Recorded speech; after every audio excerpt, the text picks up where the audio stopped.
യദുഉ ആദമുൻ വല്ലംബിയാ. ആദം നബി അലൈഹിസ്സലാം അടക്കമുള്ള പ്രവാചകന്മാർ നഫ്സി നഫ്സി നഫ്സി നഫ്സി നഫ്സിയാ, എന്റെ കാര്യം റബ്ബേ, എന്റെ കാര്യം എന്താകും പടച്ചവനെ, ഞാൻ സ്വർഗത്തിലേക്കോ നരകത്തിലേക്കോ എന്ന് ഓരോ നബിമാരും വിളിച്ചു പറയുന്ന നേരത്ത് ലോകത്തിന്റെ ഗുരു മാത്രമാണ് വ്യത്യസ്തമായ ഒരു വാക്ക് പറയുന്നത്. യൗമ യദുഉ ഖൈറു ഖൽഖിൽ അംബിയാ.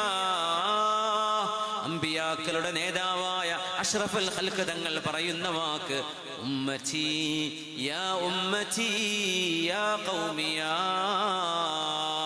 അല്ലാഹുവേ, എന്റെ ഉമ്മത്തികൾ, എന്റെ അനുയായികൾ അവരെ രക്ഷപ്പെടുത്തണേ.